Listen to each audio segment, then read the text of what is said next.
Bab tamanni al-marid al-mauta. Bab orang sakit menginginkan mati. Yani dibahaskan di sini berkenaan dengan orang bila berhadapan dengan satu keadaan yang sukar.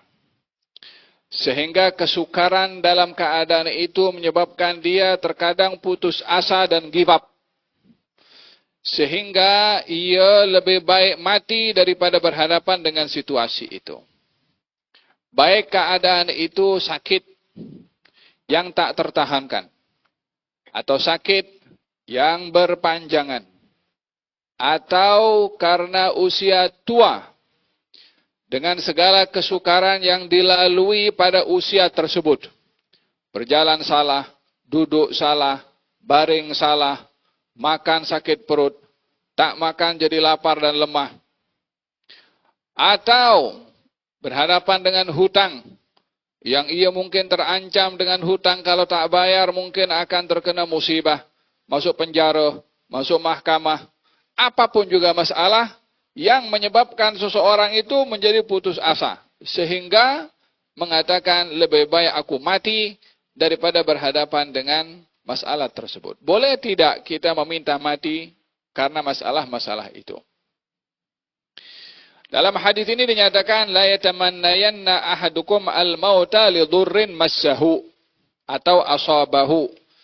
Jangan ada seorang pun di antara kamu yang menginginkan kematian karena musibah yang menimpanya.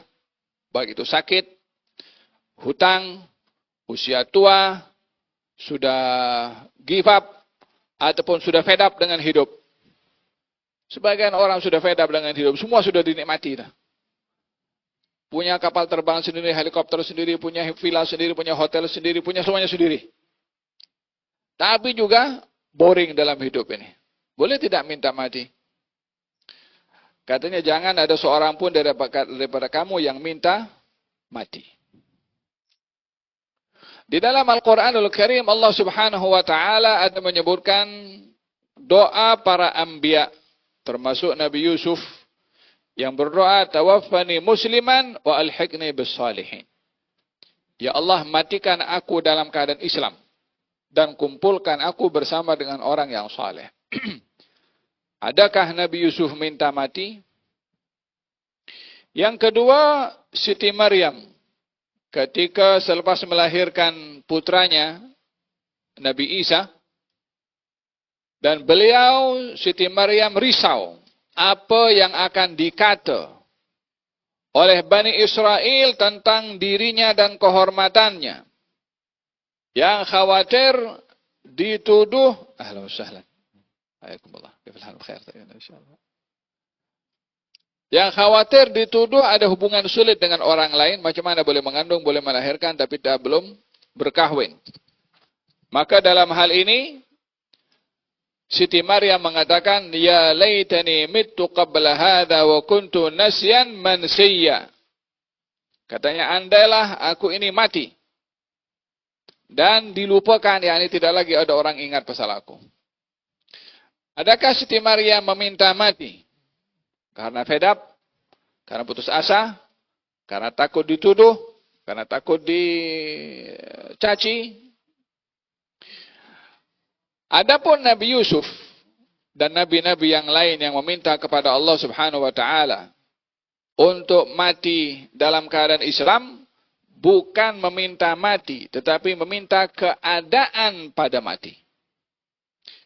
Dan motif pada minta mati itu bukan karena putus asa dengan hidup, tetapi karena ingin mendapatkan husnul khatimah. Maka permintaan itu memang kita disuruh untuk minta mati husnul khatimah, seperti Nabi suruh dalam hadisnya sallallahu husnul khatimah. Mintalah kepada Allah husnul khatimah. Dalam hadisnya yang lain bersabda, Iblis mengatakan, qasama dhahri. Aku punya tulang belakang ini kena tikam kalau ada orang yang meminta kepada Allah husnul khatimah. Sebab yang ditakutkan oleh iblis adalah orang mati dalam keadaan husnul khatimah. Itu yang ditakutkan. Yang diinginkan orang mati dalam keadaan su'ul khatimah. Oleh sebab itu Nabi mengatakan, mintalah kepada Allah husnul khatimah. Iblis mengatakan, aku seakan-akan ditikam kalau ada orang yang minta kepada Allah husnul khatimah. Jadi ayat yang mengatakan tawaffani musliman wa alhiqni bis salihin, matikan saya dalam keadaan Islam, bukan minta mati tapi meminta keadaan pada mati. Dan motifnya bukan motif putus asa atau merungut atau kecewa atau hal-hal yang dilarang untuk meminta mati dengan sebab-sebab tersebut. Adapun Siti Maryam ketika meminta kepada Allah Subhanahu wa taala, ya laitani mittu qabla hada. Ya Allah, andailah aku mati sebelum hal ini terjadi. Yani sebelum aku mengandung, sebelum aku melahirkan, andailah aku mati dulu sebelum hal ini terjadi. Yang dimaksudkan adalah beliau meminta kepada Allah Subhanahu wa taala mati bukan karena fed up, bukan karena kecewa, akan tetapi karena khawatir fitnah terjadi kepada Bani Israel. Fitnah yang dikhawatirkan oleh Siti Maryam adalah kekhawatirannya Bani Israel akan menanggung dosa dengan menuduh kepada Siti Maryam berbuat zina, sementara apa yang berlaku kepada Siti Maryam adalah satu anugerah karamah yang diberikan oleh Allah Subhanahu wa taala kepada Siti Maryam. Maka dengan karamah ini yang boleh menyebabkan orang lain tergelincir kepada fitnah dan dosa, Siti Maryam tak mahu perkara itu terjadi kepada mereka. Jadi mengandaikanlah andai ini tak terjadi, andailah aku mati, fitnah ini tak terjadi. Di sini diambil kesimpulan bahwa orang itu boleh meminta mati kalau khawatir tergelincir kepada fitnah yang mengganggu akidah dan agama.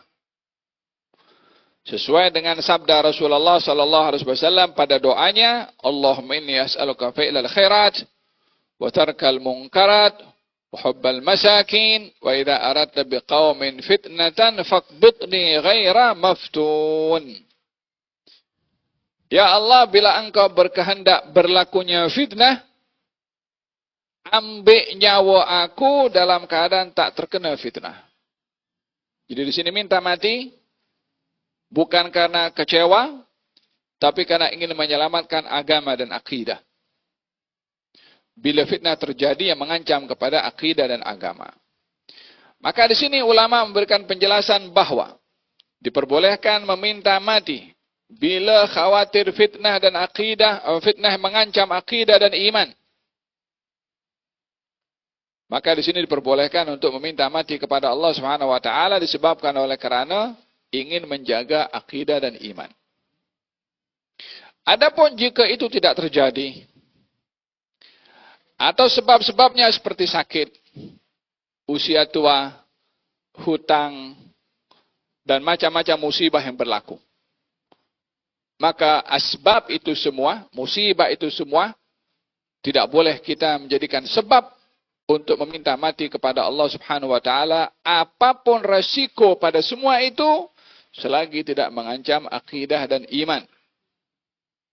Tetapi bila dia khawatir, dia tak tahu adakah musibah ini, sakit ini ke, usia tua ini ke, atau hutang ini ke, atau masalah yang terjadi zaman ini ke, yang dia risau. Dia tak tahu adakah akan terancam atau tidak. Adakah dia mampu menghadapi atau tidak. Maka katanya, fa in kana wala bud, kalaupun mesti minta mati, maka hendaklah dia berkata, ya Allah, hidupkan aku bila kehidupan itu membawa kebaikan, dan matikan aku bila kematian membawa kebaikan. Jadi terserah kepada Allah Subhanahu wa taala. Dia yang Maha tahu. Musibah masih ada umur yang boleh berpeluang untuk berzikir, untuk salat, untuk bertasbih, untuk baca Quran, untuk berselawat kepada Nabi, yang semua itu amalan ibadah yang boleh hanya dilakukan ketika dia masih hidup. Orang di barzakh hidup tapi tak boleh beramal. Kalau beramal tak ada pahala di barzakh. Sebab di barzakh adalah tempat untuk menerima balasan, bukan tempat untuk melakukan apa yang diperintah atau marhalatut taklif. Ada orang-orang di barzakh baca Quran. Ada orang di barzakh salat. Ada. Tapi tak dapat pahala seperti mana orang-orang berada di dunia. Apa sebabnya? Sebab perintah Allah akan memberikan pahala pada Quran dan sholat kalau di dunia. Nabi Musa sholat di kuburnya. Dalam hadis ada diceritakan orang yang dalam musafir pasang kemah, kemudian rehat di situ mendengarkan orang baca Quran, surat Tabarak, dan kemudian Nabi bagi tahu, kamu telah bangun kemah itu di atas kubur. Dia mendengar orang kubur baca surat Al-Mulk. Walaupun ada ibadah di barzakh, Allah mau kasih, siapa boleh menghalang? Kalau tidak, macam mana dia boleh baca Quran di dalam diperdengarkan kepada sahabat Nabi? Nabi Musa kata baginda Rasulullah, aku ziarah kepada Nabi Musa, aku dapatkan Nabi Musa sholat di kuburnya ketika peristiwa Isra dan Mi'raj. Dalam kitab Ar-Ruh disusun oleh Syekh Al-Imam Ibnu Al-Qayyim, ada disebutkan di situ satu orang dia sholat, kemudian sholat dia berrehat berdekatan dengan batu nisan kubur. Kemudian dalam keadaan dia terlelap diingatkan di situ, bangun kamu. Kamu adalah golongan orang yang beramal tapi kamu tak tahu. Sementara kami golongan orang yang tahu tapi tak boleh beramal. Maksudnya kita di sini beramal tapi kita tak nampak pahala yang Allah kasih. Yang di barzakh nampak apa sedia pahala. Jadi sudah dalam barzakh nampaklah amal dia yang di dunia itu sudah ditunjuk apa balasannya, walaupun penghujung balasan itu nanti di surga. Tapi sudah boleh tahu. Kami boleh nampak pahala-pahala tapi tak boleh beramal. Sebab di alam barzakh tidak ada lagi tempat, tidak ada lagi ruang untuk beramal. Makanya di sini kalaupun mesti meminta mati, katanya, ya Allah berikan kepadaku hidup jika kehidupan itu membawa kebaikan. Yakni dengan kebaikan yang ada pada umur, boleh zikir, boleh sholat, boleh sedekah, boleh ibadah dan seterusnya. Itu kebaikan pada hidup. Wa tawaffani in kanatil wafatu khairan li. Dan matikan aku kalau kematian itu membawa kebaikan. Yakni kalau hidup ini akan bikin dosa, banyak buat maksiat, akan menjadi tergelincir kepada kecewa, akhirnya boleh buruk sangka pada Allah, boleh derhaka kepada Allah Subhanahu wa taala. Jadi daripada itu berlaku, lebih baik mati.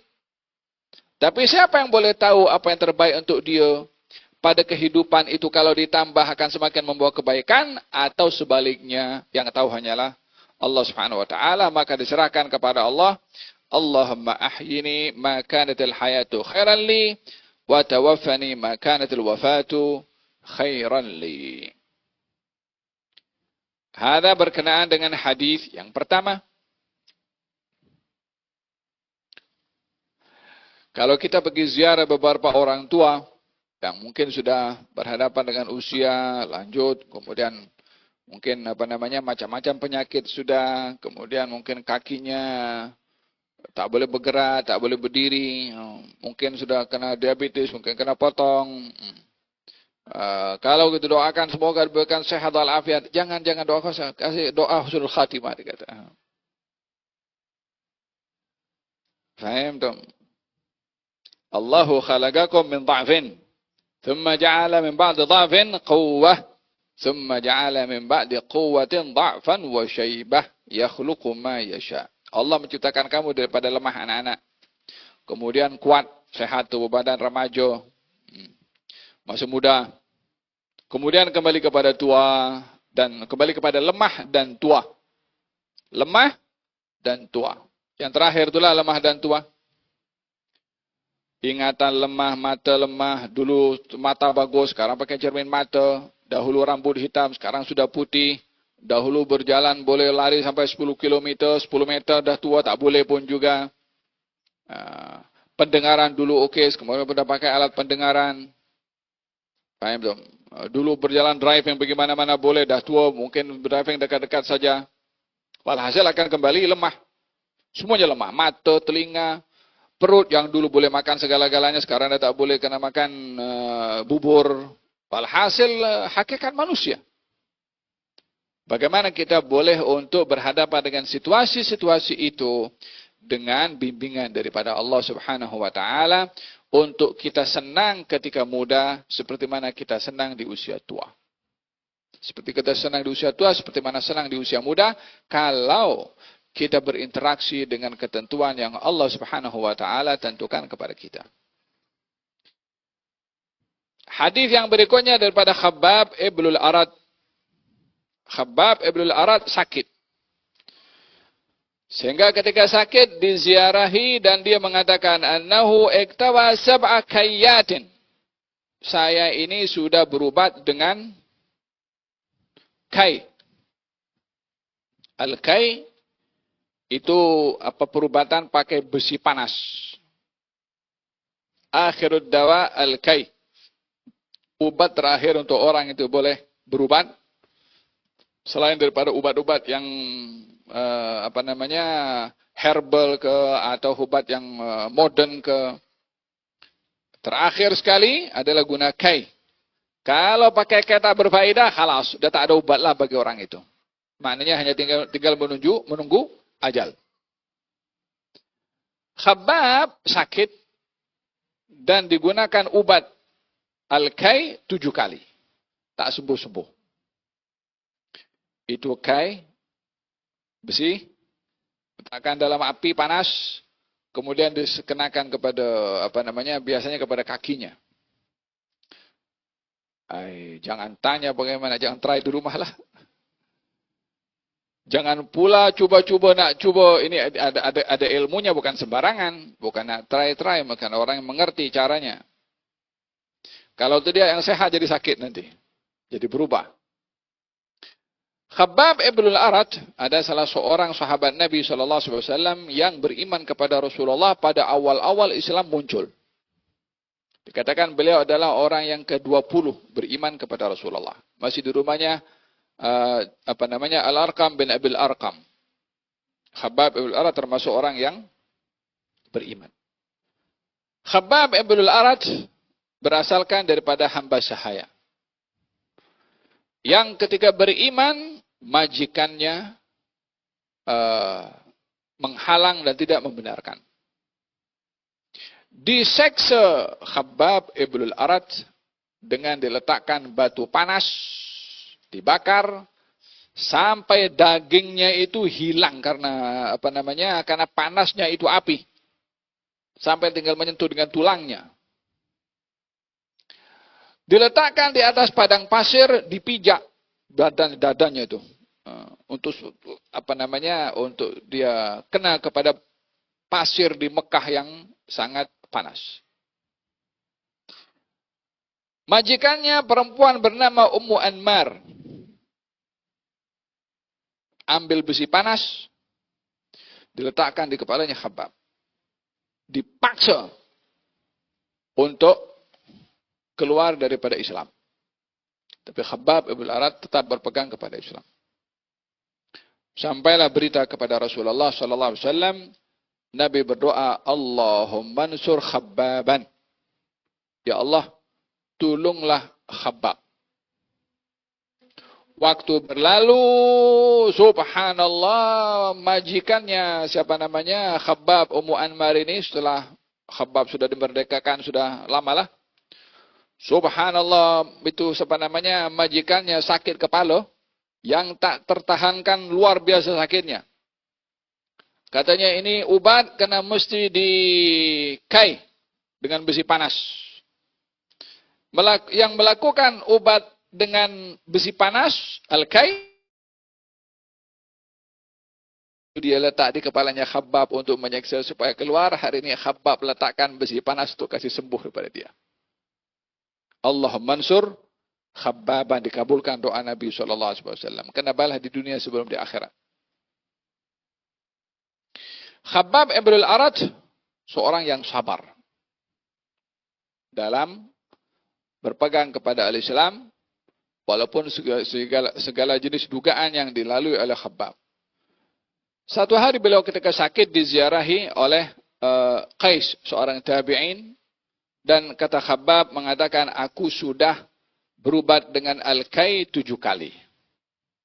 Kita akan sampai kepada kitab Al-Tib tentang perubatan yang kita dianjurkan berubat walaupun sehat itu datang daripada Allah Subhanahu wa taala. Kita mengambil sebab tadawaw fa innallaha ma anzala da'an illa wa anzalahu dawa. berubatlah kamu. Yani ambillah sebab untuk kamu sehat dengan berubat. Sesungguhnya Allah tidak menurunkan penyakit kecuali Allah menurunkan ubat. Tak ada penyakit kecuali ada ubatnya. Yang tak ada ubat hanya kematian sahaja. Penyakit-penyakit yang sekarang dikatakan tak ada ubat, bukan tak ada ubat, belum jumpa ubat. Ya mungkin Allah alam di masa akan datang, saintis akan datang boleh jumpa. Berapa banyak dahulu dikatakan tak ada ubat, akhirnya jumpa ubat. Falhasil, katanya berubatlah kamu, sesungguhnya Allah tidak menurunkan penyakit kecuali Allah menurunkan ubat. Katanya Khabbab mengambil langkah asbab untuk berubat dengan al-kai, yakni dengan 7 kali kai, besi panas, tapi tak sembuh. Di sini kita mengambil hikmah bahwasanya orang berubat bukan menentukan hasil daripada berubat. Tak boleh kita mengatakan berubat, aku sudah berubat tapi tak sembuh-sembuh. Ubat itu bukan penyembuh, ubat itu wasilah. Asbab yang menyembuhkan adalah Allah Subhanahu wa taala. Orang ada berubat tak sembuh, ada orang tak berubat sembuh. Ada orang berubat mati, ada orang tak berubat hidup. Bukan bermakna dalam hal ini, oke, kalau begitu tinggalkan berubat. Tidak. Yang bagi hidup suruh kita berubat. Yang mematikan semua makhluk suruh kita berubat. Sebagai sunnatullah. Ketetapan yang ditetapkan oleh Allah Subhanahu wa taala pada manusia mengambil sebab. Maka ketika hal itu tidak memberikan manfaat, maka Khabbab ibn al-Arat dalam kondisi yang dia sudah ingin kembali kepada Allah. Dan dia mengatakan, "Inna ashabana alladzina salafu madaw wa lam tanqusuhumud dunya."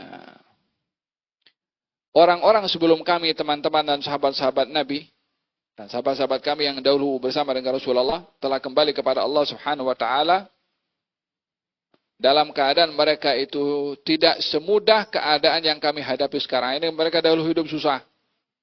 Tapi kami sekarang hidup dalam keadaan senang. Setelah Islam mula tersebar dan terbuka, harta sudah mula melimpah ruah.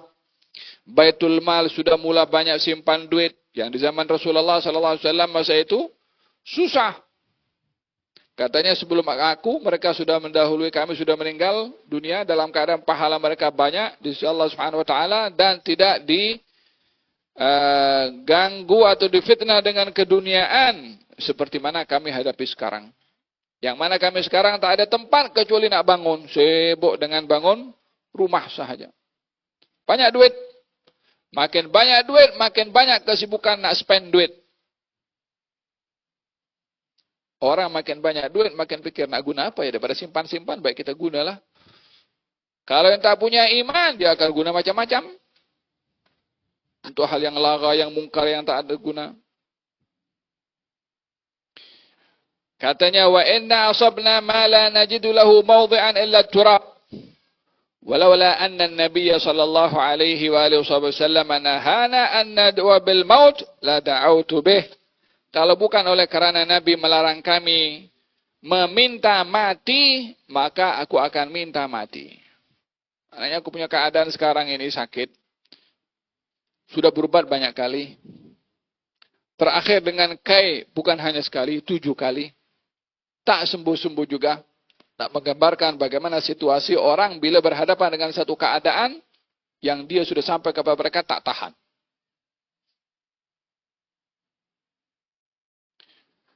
Paham dong?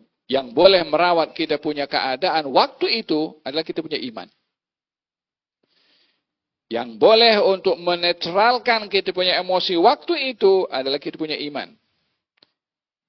Dia tak ada lain. Orang nak datang menghibur, hari ini dihibur seronok, yang menghibur balik, balik pula dia punya down balik. Kecuali kalau imannya dia kuat kepada Allah Subhanahu wa taala. Oleh sebab itu, bina hubungan iman yang kuat dengan Allah dalam keadaan apapun juga kita steady. Mahu dalam keadaan nikmat, atau dalam keadaan musibah. Walaupun kita tak minta musibah kepada Allah Subhanahu wa taala.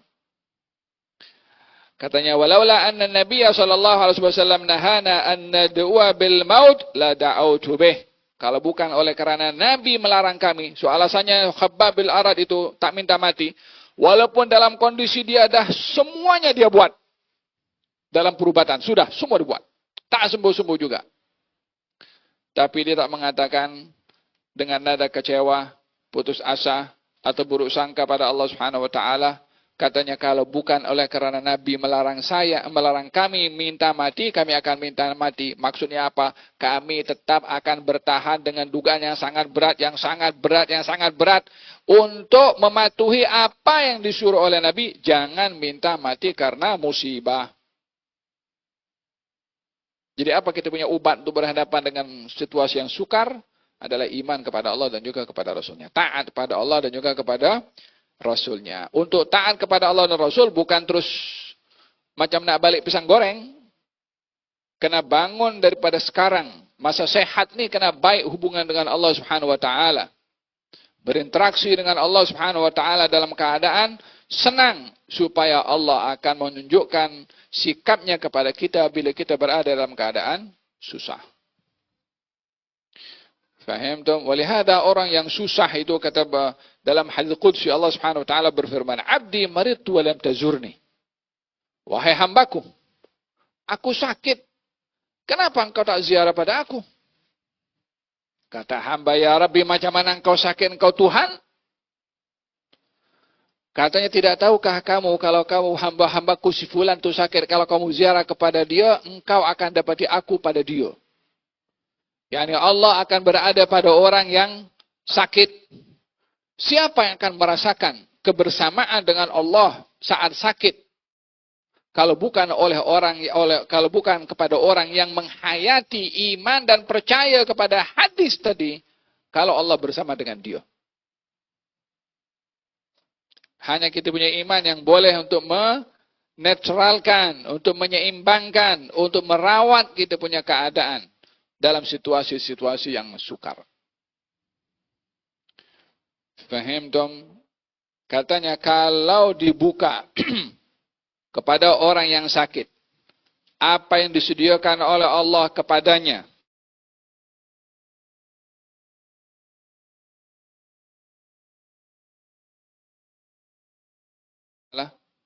pahala yang diberikan kepada orang yang sakit, dia akan minta baik hidup sepanjang hidup sakit. Karena melihat pahala itu. Tapi jangan minta ya, jangan minta sakit. Khawatir tak mampu. Khawatir tak mampu. Ada seorang itu zaman Nabi SAW, dia sakit selalu hidupnya. Kemudian diziarahi oleh Nabi, kamu ini ada minta apa ke? Tak kalah sepanjang hidup kamu sakit terus. Katanya dia pernah berdoa kepada Allah, ya Allah, kalau engkau akan hukum aku di akhirat, baik engkau hukum aku di dunia. Katanya, kenapa kamu minta begitu? Kenapa kamu tidak minta selamat dunia akhirat? Kenapa tidak minta al-afwa wal-afiyah fid dini wad dunya wal akhirah? Naam. Hada hadis yang kedua. Hadis yang ketiga daripada Sayyidina Abu Hurairah radhiyallahu anhu, katanya, aku mendengar Rasulullah sallallahu alaihi wasallam bersabda, lan yudkhila ahadan amaluhu al-jannah. Tidak ada seorang pun yang amalnya akan memasukkan dia ke syurga. Qalu wala anta ya Rasulullah. Engkau pun demikian wahai Rasulullah. Katanya qala wala ana, aku pun juga. Illa an yataghammadani Allahu bi fadlin wa rahmatin fasaddidu wa qaribu. Melainkan Allah sudah mendahului anugerahnya dan rahmatnya kepada aku. Hendaklah kamu beramal dengan sederhana. Hendaklah kamu mengajak orang untuk berbuat kebaikan. Dan jangan ada seorang di antara kamu yang meminta mati. Apa sebab? Karena jika orang itu adalah orang yang baik, maka dengan hidup dia akan menambahkan kebaikan. Bila dia orang yang jahat, maka dengan adanya hidup berpeluang dia untuk bertaubat. Ini salah satu kenapa kita dilarang minta mati. Karena dengan umur kita boleh beramal. Kalau kita orang baik. Kalau orang jahat, peluang untuk bertaubat. Karena kalau mati, mana boleh bertaubat setelah kematian. Jadi dalam keadaan apapun juga yang dilalui oleh seseorang dalam hidup, dilarang untuk putus asa, sehingga dia meminta mati. Minta mati ini ungkapan daripada orang putus asa. Ungkapan daripada orang yang kecewa. Ungkapan daripada orang yang sudah tidak ada lagi harapan. Walihada di dalam Al-Quranul Karim Allah Subhanahu wa taala melarang kepada kita putus harapan. Orang yang dia menutup pintu harapan dan hanya membuka keinginannya untuk dicapai, inilah yang akan menimbulkan masalah besar kepada orang ini bila tidak dapat apa yang diinginkan. Manusia boleh berkeinginan tapi tak boleh menentukan dapat apa yang diinginkan. Yang boleh menentukan hanya Allah Subhanahu wa taala. Manusia tidak mau mati. Adakah bermakna dengan dia tak nak mati, terus tak mati? Mati juga. Manusia tidak mau tua. Adakah bermakna kalau dia tak nak tua, kemudian usia tua tidak datang? Datang juga. So dalam hal ini manusia dia tidak boleh penuhi segala keinginannya. Dia hanya boleh berusaha untuk mendapatkan apa yang diinginkan, tapi setengah keadaan. Atau dalam menentukan siapa yang menentukan dia dapat keinginan atau tidak, adalah Allah Subhanahu wa taala. Jangan ada seorang di antara kamu meminta mati, karena kalau dia orang baik, maka dia akan ditambahkan kebaikannya dengan amalnya. Kalau dia orang jahat, maka terbuka peluang untuk dia bertaubat kepada Allah Subhanahu wa taala. Hadis yang terakhir, doa al-aid lil marid. Doa kepada orang yang menziarahi, doa orang menziarahi orang sakit. An Aisyah radhiyallahu anha anna Rasulullah sallallahu alaihi wasallam kana idza ata maridan aw utiya bihi ilaihi qal. Baginda Rasulullah sallallahu alaihi wasallam bila menziarahi orang sakit atau didatangkan kepadanya orang sakit, maka Nabi akan berdoa, adhibil bas. Ya Allah, angkatlah kesusahan orang ini. Rabban nas, wahai Tuhan seluruh manusia. Ishfi wa anta syafi. Sembuhkanlah ia, sesungguhnya engkau Tuhan yang maha menyembuhkan. La syifa illa syifa'uk. Tiada ubat penawar kecuali penawar yang datang daripada engkau. Syifa'an la yughadiru saqaman. Penawar atau ubat yang tidak meninggalkan penyakit. Seorang sahabat mengatakan, ya Rasulullah, adakah perlu kita berubat sementara Allah Subhanahu wa taala sudah menentukan takdir kita? Adakah kita perlu berubat sementara Allah sudah menentukan takdir pada sakit ini sembuh atau tidak? Nabi menjawab, berubat itu takdir juga. Bahagian daripada takdir Allah adalah berubat. Perlukah kita bekerja? Sementara rezeki sudah ditentukan, kerja itu takdir juga. Adakah kita perlu belajar? Walaupun ilmu yang memberi adalah Allah, ketentuan dari Allah, ketentuan daripada Allah, belajar juga. Jadi asbab itu bahagian daripada takdir. Jadi tidak boleh diketepikan antara takdir Allah Subhanahu wa taala yang kita tak tahu dengan takdir Allah Subhanahu wa taala yang terkait dengan perbuatan kita. Takdirnya Allah menentukan sembuh, kita tak tahu. Tapi takdirnya Allah untuk kita, kita tahu. Kita perlu pergi berubat. Ini dokter klinik ada semua. Yang boleh pergi ke situ adalah kita lah. Langkah kita pergi berubat itu bahagian daripada takdir Allah Subhanahu wa taala. Sebagian daripada orang punya, kita sudah sampai kepada level hakikat. Oh, level hakikat. Jadi tak perlu. Tak perlu berubat, tak perlu cari rezeki. Yang menentukan adalah Allah. Wa ma min dabbatin fil ardi illa 'ala Allahi rizquha. Semua melata di atas muka bumi adalah Allah menentukan rezekinya. Faham tuh? Ini bukan ilmu hakikat. Ini ilmunya namanya ilmu sesat. Karena kita diperintahkan untuk belajar mengambil sebab, walaupun yang menentukan adalah Allah Subhanahu wa taala. Fahim tom?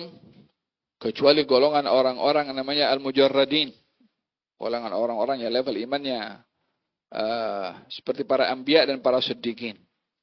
So dalam hal ini ada dua hal penting. Pertama adalah menziarahi orang sakit. Yang tadi dikatakan menziarah orang sakit, Allah Subhanahu wa taala berada di tempat tersebut. Kata baginda Rasulullah, kalau kamu ziarah orang sakit, doakan dia dan minta doa pada dia. Doakan dia dan minta doa pada dia. Kalau kita berdoa adalah sebagai adab menziarah orang sakit. Adapun dia berdoa, doanya orang sakit mustajab. Doanya orang sakit mustajab. Kita disuruh minta doa kepada orang sakit. Nabi menziarah orang sakit atau orang sakit dibawa kepada Nabi. Dan anjuran untuk membawa juga orang sakit supaya diobati. Salah satu wasilah dalam berubat adalah melalui doa. Sebagian orang menganggap kecil wasilah berubat melalui doa. Sehingga lebih meletakkan keyakinan kepada perubatan yang modern. Hospital ke wala. Sementara bahagian daripada berubat itu adalah melalui doa. Doa itu adalah ubat juga. Ruqyah itu bahagian daripada berubat juga. Faham tu? Baginda Rasulullah sallallahu alaihi wasallam meruqyah, yakni mengobati orang dengan doa. Dengan zikir, dengan Quran. Itu bahagian daripada asbab untuk kita mencari sembuh melalui doa. Kadang-kadang orang ada yang bawa air ke intinya bukan pada airnya, pada doanya, pada Al-Quran yang dibaca. Faham tom? Hada berkenaan dengan menziarahi orang sakit atau orang sakit yang dibawa untuk didoakan supaya sembuh. Wallahu ta'ala alam bisawab. Hal min soal? Ada soal?